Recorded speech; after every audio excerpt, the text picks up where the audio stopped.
Cette palle est intenable, je pense.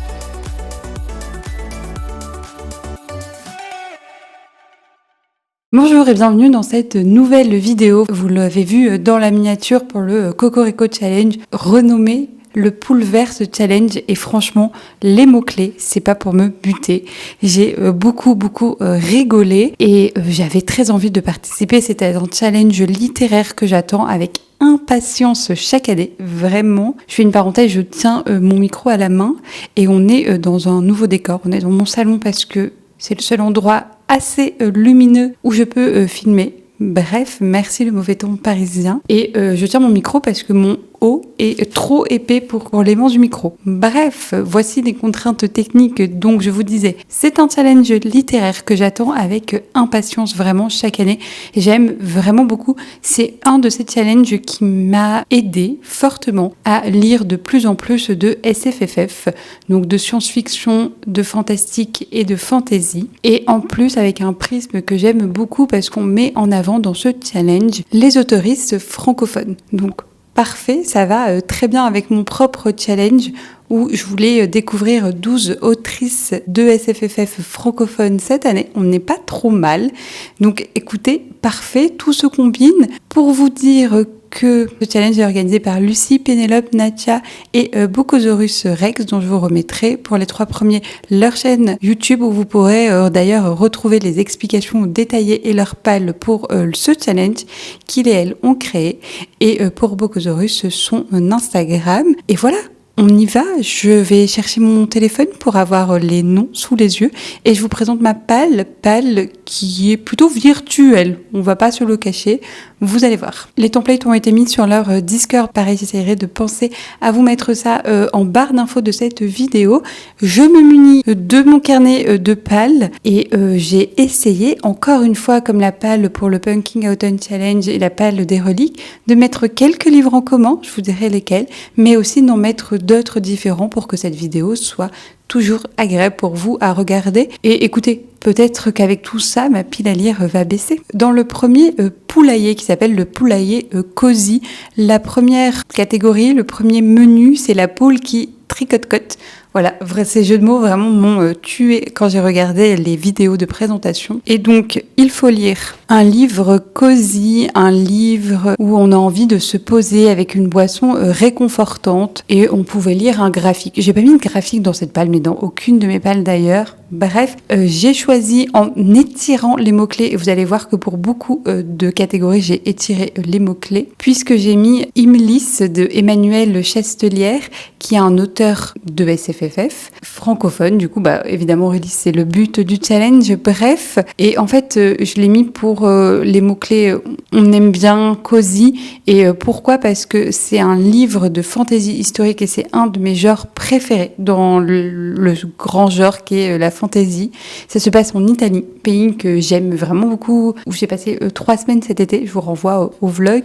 Et ça va parler de soleil. Donc écoutez, que des choses que j'aime bien. C'est de la fantaisie historique qui se passe sous l'Empire romain. On va suivre une impératrice, je crois, et son duel politique. Que des choses que j'aime en vrai, avec Taluga. Bon, j'ai pas le nom du deuxième personnage.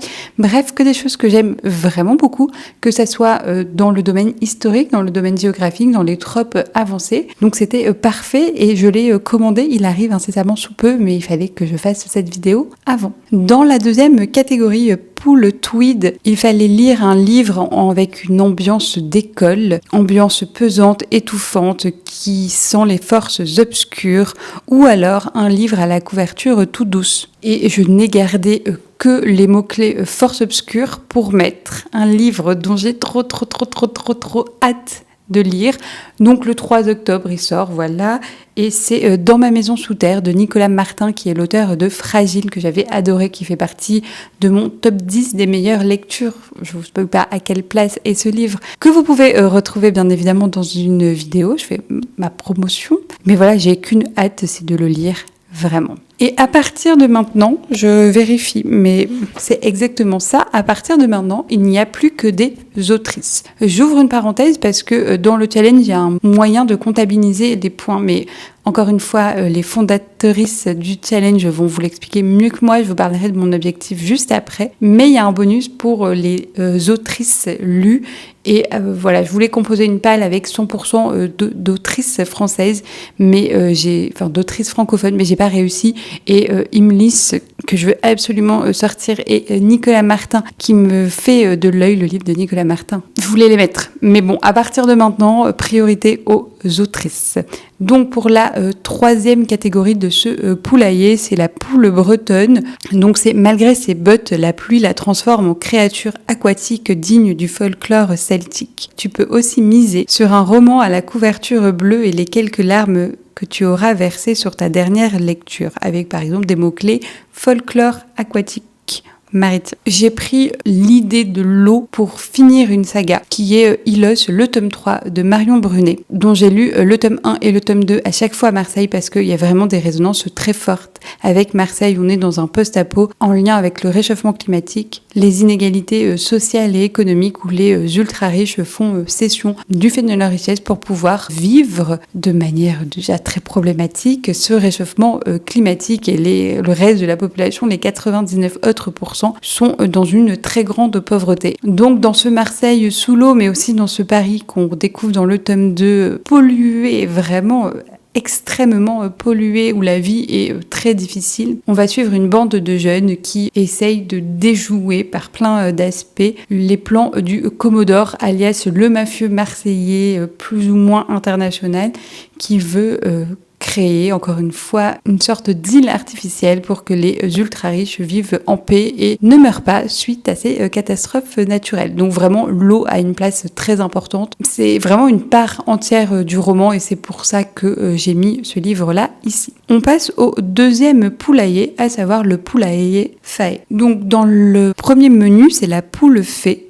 Il y a des poules, elles ont tout de l'héroïne de fantasy. Vous pourriez me dire qu'à partir de là, c'était facile de faire une palle parce que héroïne et fantasy, j'ai galéré. Donc je vous disais, il y a des poules, elles ont tout de l'héroïne de fantasy qui se laisse pas marcher sur les pieds avec un vrai sens de la sororité. La nôtre, elle est comme ça et elle dit jamais non à une petite touche sucrée ni à une petite lecture qu'on grignote entre deux autres. On pouvait mettre aussi une novella. Après moult hésitations, j'ai pris en fait cette catégorie un peu comme une catégorie bonus ou triche, à savoir je me suis dit que héroïne et fantasy, il y en aurait dans quasiment tous les livres que j'ai envie de lire. Donc je mettrai le livre que j'arrive pas à caser autre part et par un jeu de chaises musicales, il restait un livre que j'ai très envie de découvrir et je l'ai mis là. Je sais pas si c'est celui qui colle le plus, mais je me fais pas de nœud au cerveau. Héroïne, fantasy, sororité, c'est à peu près ce qui guide mes lectures et mes choix de lecture.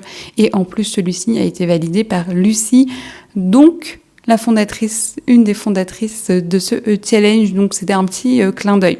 Il s'agit de Dents de soie de Maëlle Desarre, que j'ai très envie de découvrir. C'est une autrice française, je crois, dont on m'a dit le plus grand bien. Vraiment, j'ai l'impression que tout le monde est unanime. C'est un roman plutôt pour des adolescents, je crois, avec beaucoup d'humour. Donc très envie de découvrir. Et si on va avoir une fée, et en plus on est dans le poulailler des Fae, le menu de la poule fée, donc ça marchait vraiment très bien. Une fée qui est super intelligente, qui réussit tous les concours peut-être académiques. En tout cas, elle a un parcours académique assez impressionnant, mais elle n'est pas choisie pour une mission particulière et elle va devoir travailler en étroite collaboration avec un vampire qui n'a plus ses dents, de ce que je me rappelle du résumé de Lucie. Et voilà, il va y avoir une relation entre les deux, pourquoi pas de la romance, on verra. Lucie est adorée. J'ai très envie de découvrir Maëlle Desarre. Donc c'était le moment parfait. Il est disponible sur Audible et c'est pour ça que je ne l'ai pas en physique, je vais l'écouter. Parfait. Ça fait à peu près 8 heures en lecture normale, enfin en vitesse normale. Donc ça va vraiment se dévorer. On passe au menu suivant, c'est la poule lutin. Donc les mots-clés c'était ironie, humour, panache ou roman d'inspiration jeunesse, récit d'apprentissage. Et c'est un peu ce que j'ai pris et peut-être tiré comme mot-clé parce que j'ai mis Noblesse oblige de Maïwenn Alix, qui est un livre qu'on va me prêter et que j'ai très envie de découvrir ici. On est dans une uchronie, pareil, vraiment c'est un genre littéraire que j'aime beaucoup, dans lequel on va avoir une sorte de télé-réalité pour choisir la future noble parce que la monarchie n'a pas été abolie en France. Et je trouve que ça a des échos à un livre qui est La sélection de Kirakas de mémoire. Je vérifierai au moment du montage. Qui était un livre qui a marqué ma préadolescence. Et on retrouve ça avec une uchronie parfait. J'aime vraiment beaucoup déjà ce mélange. Et a priori, on va beaucoup critiquer, ou en tout cas avoir une réflexion critique sur la télé-réalité et ce consumérisme du divertissement poussé à l'extrême. Donc voilà, c'est une duologie, je crois. Le tome 1 est paru ou va paraître en poche là, et j'ai qu'une hâte, c'est encore une fois de le découvrir. Ça fait partie de ces romans de SFFF francophones dont je repousse la lecture pour le garder bien chaudement pour ce Poulverse challenge. Et donc le dernier menu de ce poulailler des Faé m'a fait extrêmement rire, c'est La poule troll. C'est un livre qui pue l'embrouille, où on va passer d'un univers à un autre avec des voyages dans le temps, etc. Ou alors des énigmes à résoudre. Donc ça peut être de la dark fantasy, de la fantasy médiévale, mais aussi, je crois que c'était Lucie qui a expliqué ça, c'est un livre pour lequel on a peur d'y aller. On a peur de le lire, et j'ai le livre parfait parce qu'il y a fantaisie médiévale et il y a peur d'y aller dedans. Et enfin je vous présente un livre en format papier, c'est La Cité des Dames de Christine de Pisan, qui est dans ma palle des reliques pour ce mois-ci. Et pourquoi fantaisie médiévale ? Parce que déjà elle écrit pendant le Moyen-Âge. C'est de la fantaisie, j'ai un peu tiré les cheveux et peur d'y aller parce que c'est vraiment un classique au sens premier du terme, et j'ai très peur que ça soit trop ardu, de pas comprendre le style d'écriture, de pas comprendre l'histoire, d'être vraiment perdu encore une fois. Donc je l'ai mis là, je sais pas vraiment de quoi ça parle, je vous en reparlerai très prochainement parce que il va être lu, c'est une promesse. Parfait pour cette catégorie, mais encore une fois j'ai très très peur d'y aller, mais c'est un peu une pierre angulaire, je trouve, de la littérature, puisqu'on nous dit que Christine de Pisan serait, entre guillemets, je ne sais pas pourquoi on n'a pas féminisé ça dans le résumé, le premier auteur de la littérature française, donc la première autrice. Rien que ça. Donc très très hâte. Et on passe déjà au dernier poulailler, si j'y arrive. Pourquoi ça bug ? Qui s'appelle Le Poulailler des Bois. Et en fait, j'ai un petit peu galéré à le remplir. C'est celui qui m'a le moins attiré. Je pense qu'il m'a le moins attiré parce que les mots-clés ne coïncidaient pas vraiment avec des choses que j'avais dans ma palle ou que j'avais envie de lire sur le moment. Donc, le premier menu qui fait référence, je pense, à Pénélope, c'est la champipoule, donc une poule champignon. Donc là, il faut lire un livre avec les mots-clés qui traitent d'alchimie, de poison, de médecine, de bonne nourriture, de petits plats. Et l'idée qu'il y avait avec, c'est réalisme magique. Et le challenge commence le le 15 septembre, donc demain, pour moi qui suis en train de tourner la vidéo. Et en fait, j'ai déjà fini de lire le livre qui était dans ma palle du Punking Autumn Challenge, à savoir Du thé pour les fantômes de Chris Vukleciewicz. Et en fait, ce livre aurait été parfait pour ça, parce que c'est du réalisme magique. Et ça parle de thé à toutes les pages. Mais donc bref, le livre étant terminé, je ne vais pas tricher à outre mesure pour le faire rentrer ici. J'en ai choisi un autre que je n'ai pas encore, mais que je vais commencer en numérique incessamment sous peu, sûrement quand j'aurai fini de tourner cette vidéo. C'est Les Nuages de Magellan d'Estelle Faye, qui est aussi dans ma palle du Punking Autumn Challenge, que je veux lire dans le cadre d'une vidéo que je vais tourner juste après. Bref, et pourquoi je l'ai mis ici ? Parce qu'on va suivre une serveuse. Et je me dis que si on suit une serveuse, nourriture, voilà. C'est vraiment, je vous disais, la catégorie où j'ai eu le plus de mal à faire rentrer un livre. Donc j'ai étiré comme ça le sens. Dans Les Nuages de Magellan, on est dans une galaxie, je crois. C'est de la science-fiction, j'aurais dû préciser, du space opéra, ou du planète opéra. J'attends un peu de voir avec la lecture. Et donc, dans cet univers, on a une planète qui a subi énormément ou une galaxie de changements politiques. Et on est dans une période qui était plutôt pacifique, plutôt joyeuse, optimiste. Et il y a un renversement qui va avoir lieu. J'ai compris aussi qu'il allait y avoir des pirates du ciel et une organisation pirate qui allait essayer de créer un nouveau monde, peut-être plus républicain, de ce que j'ai compris du résumé. Et nous, on va suivre une jeune femme qui est donc la serveuse, qui est a priori le personnage principal, et il va avoir une relation lesbienne. Voilà, c'est que des mots-clés. Je sais pas comment tout ça est relié ensemble, ce que fait cette héroïne dans cet univers, mais je m'apprête à le découvrir. Deuxième menu de ce troisième et dernier poulailler, c'est la poule gland, et ça m'a fait beaucoup rire parce que soit on doit lire un livre dont il y a des personnages qui sont des glands, entendez par là des plantes vertes qui ne servent à rien et peut-être qui nous énervent, soit un livre épais parce que le gland donne un chêne. Et j'ai beaucoup hésité sur le livre que j'allais mettre, mais je vais mettre... Oh, il est lourd. La dernière saison de Selim de Pascal Kivigier, publiée aux éditions du Rouergue. Il est magnifique. Encore merci à la maison d'édition parce que je l'ai gagné en concours sur Instagram cet été. Ça a refait mon été. Ça n'a pas du tout refait ma palle qui a beaucoup augmenté cet été. Mais en tout cas, j'ai très très hâte de découvrir cette autrice. C'est la même autrice que Le Royaume de Pierre d'Angle que j'ai dans ma palle. J'ai toute la saga dans ma palle suite à ce concours. J'ai hésité à mettre l'un ou l'autre, mais je me suis dit que celui-là pouvait être pas mal. Ça me fait pas commencer une saga, ça me fait découvrir la plume d'une autrice. Il est aussi en audio, donc je vais pouvoir alterner parce que c'est un gros bébé de quasiment, non pas quasiment, 620 pages. Donc voilà, c'est un pavé pour moi, même si c'est les éditions du Rouergue, que ça se lit très bien, que c'est aéré, etc. Ça reste un pavé. Pour le résumé, je l'ai oublié déjà, mais ça va parler de soleil vu que c'est la première phrase du résumé dans un pays plutôt lointain, un empire lointain. Et il me semble que l'empereur, qui s'appelle Selim, et donc la dernière chance de Selim, repose sur un étrange duo, à savoir Esmé et Mercenaire. Elle est franche, il est subtil, elle est pragmatique, il est cultivé, elle a un instinct à toute épreuve, il est dangereusement perspicace. Amants et partenaires, ils mettent à disposition des plus offrants leur extraordinaire capacité et rien ne leur semble impossible jusqu'à présent. Ça a l'air assez énigmatique, ça a l'air ensoleillé, ça a l'air d'être de la fantaisie que je vais adorer.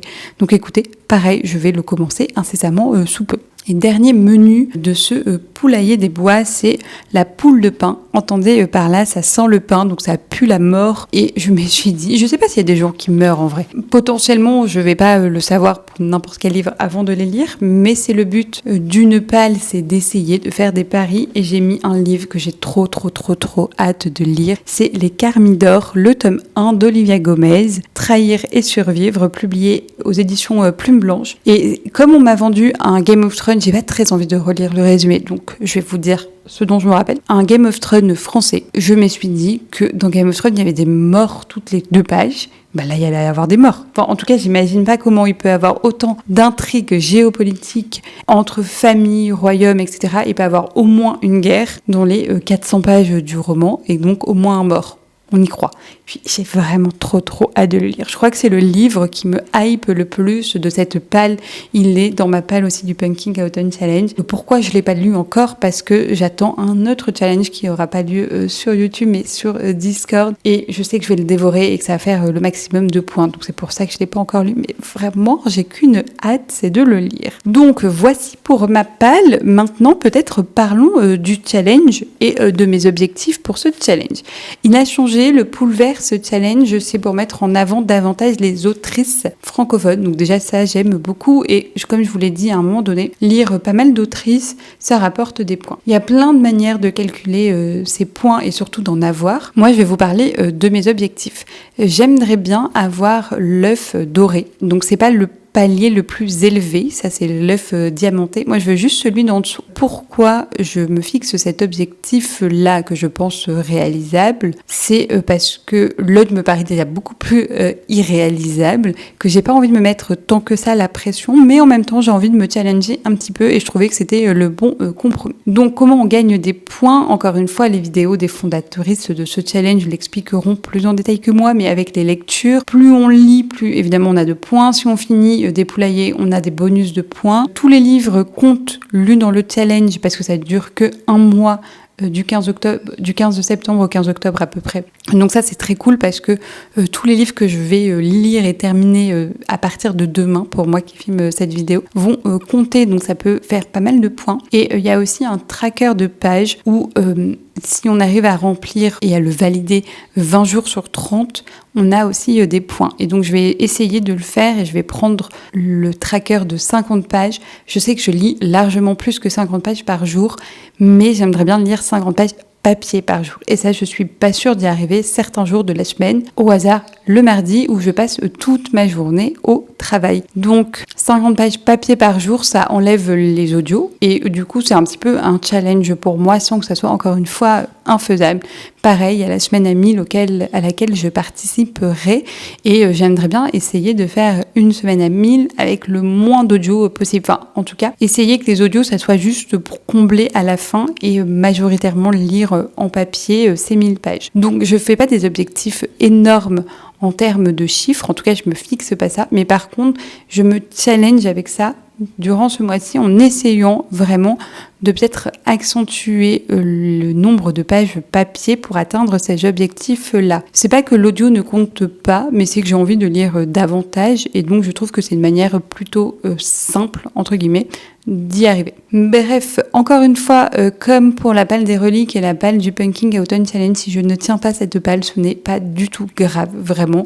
L'idée, c'était de me faire plaisir, de participer à ce challenge et aussi de le soutenir à ma modeste échelle. Donc encore merci aux fondatrices de l'avoir renouvelé cette année et de tout le travail qui a été fait, pensé. Et on se retrouve, nous, pour la partie 2, bien évidemment, de ce challenge, donc courant mi-octobre, pour voir où j'en suis, faire un bilan, faire une nouvelle palle, a priori, parce que oui, là, il y a 9 livres à lire en un mois, ça me semble assez difficile, vu que je compte pas lire que ça. On va voir ce qu'il en reste, on fera un bilan et on participera, bien évidemment, à la partie 2 de ce challenge. Bref, sur ces belles paroles et sur cette promesse d'engagement prise face à vous, face à cette caméra. Je vous remercie d'avoir regardé cette vidéo encore une fois jusqu'au bout. Si vous êtes encore là, merci beaucoup.